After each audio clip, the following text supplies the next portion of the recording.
I usually do these videos in the morning, and here we are at 5:49, and I'm just recording my video Friday afternoon, and I'm really struggling to come up with what to talk about. I'm way over analyzing it. I'm way overthinking it. You know, this is like week 4 or week 5 of publishing, that damn sun, of publishing a video every single day. You know, and I guess I'm overthinking it with content to produce and things like that. So I'm getting a little bit in my head.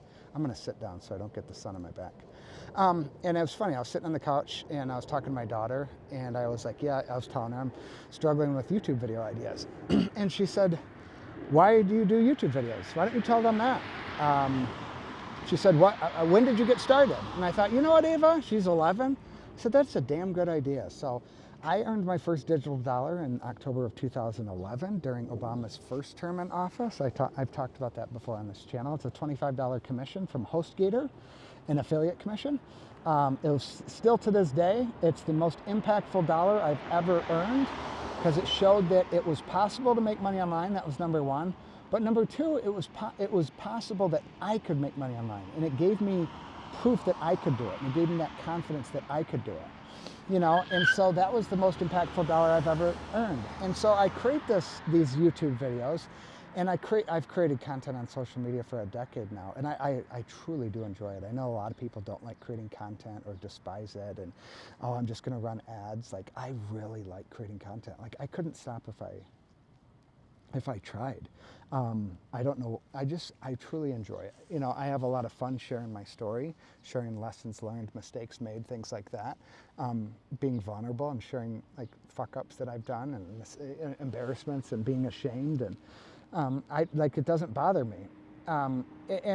Because I know it can help people. You know, that's the thing, sharing those losses and those scars, like that's what people relate to. So I have no issues sharing my mess ups, and I'm big on documenting my journey. If you go, my Threads account is down below, my Instagram account is down below. I probably do a better job of this over on Threads, but I am constantly talking about my mistakes. You know, there's part of me that's like, I think I'm sharing too much. You know, maybe I should reel it back a bit. And I've had people over the years tell me, they're like, out of all the entrepreneurs I follow, they're like, nobody shares their mistakes like you do, or as often. And I was like, well, it gives me a lot of content. Because most of the things I do don't work. You know, most of it doesn't work, whatever it is. You know, but I don't let it stop me, and that's the difference. I don't let it like paralyze me. I don't get all butthurt about it. If like an offer flops, I just keep going. You know, I put out a coaching offer like 3 weeks ago or 2 weeks ago. I sold 1 spot. I honestly had a goal of 8 spots. I sold 1. Yeah, like, my messaging wasn't on. I fucked up.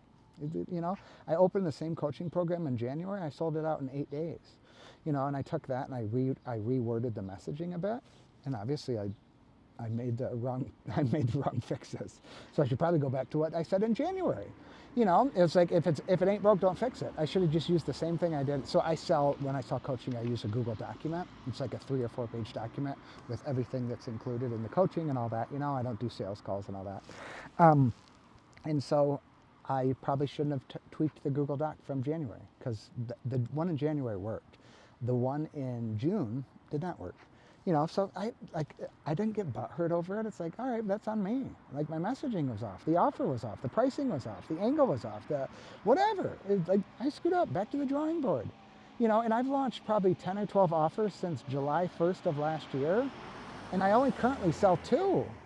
You know, offers have shelf lives. You know, some of them last 2-3 months, and then I stop selling them. Some I sell for like a month, and then I stop selling them. And some, Threads Unleashed, I put out July 1st of last year, which is almost 1 year ago, and I still sell that thing just about at least once every single day. The Digital Product Challenge, I've been selling for some variation of it for a couple of years, and I've sold 3 today already. I just relaunched a new sales page today around it. You know, so that one's been around for years. You know, but again, I've had offers. I put out an offer with a buddy of mine last July, and it was a 30-day called Content Unleashed, where we taught content in like a group setting in a Facebook group. It was like a 30-day thing, and we just sold it that one time, and then we closed it, and then we never sold it again. You know, and it sold well. I think we sold it at 97. I think we did like $7 grand, or maybe $6 grand, something like that. You know, it was pretty good. But I've had offers that have made a couple thousand, and I'm like, all right, well, that not what I thought it was going to be. Or I've had offers where people get confused. I didn't explain it well enough, and I was like, you know what, it shouldn't have been a PDF, it should have been a video course, or, and so I needed to add to it and tweak it and make adjustments per the feedback, So, but my whole point is like, I don't get attached to the offer, like emotionally.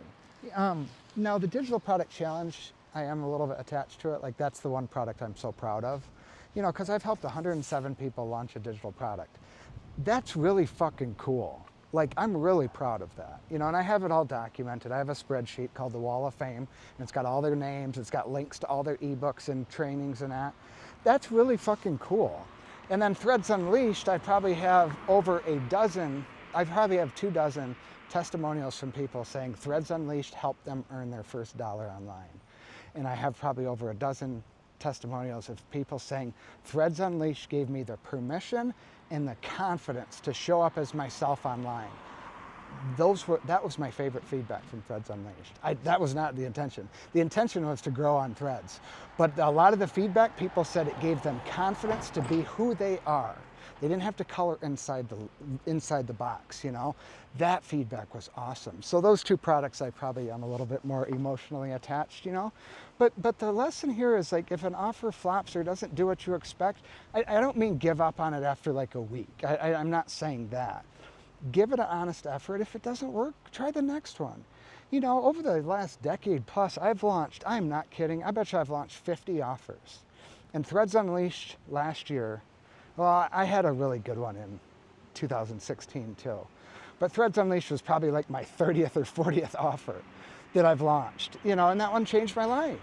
So it might not be your first offer that changed your life. It probably won't be your first one, but you get better. You put one out there, you get some feedback, you get one sale or two sales, and then you regroup or whatever, and then maybe retweak it, whatever, make some changes, blah, blah, blah, change the price, add things, blah, blah, blah, remove things, blah, blah, blah. And then after 3-4 months, you're kind of like, this it's just not hitting. So you put out another one, and then you work it a little bit, and hey, this second offer, you made 10 sales. The first one, you made 7. It's like, hey, you're getting better. You're making improvements.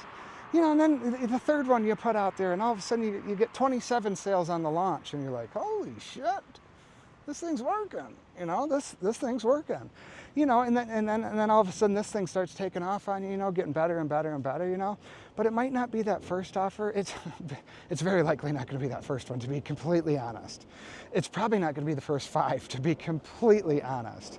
Unless you spend a ton of time doing like market research, then you can like knock it out of the park with the first one.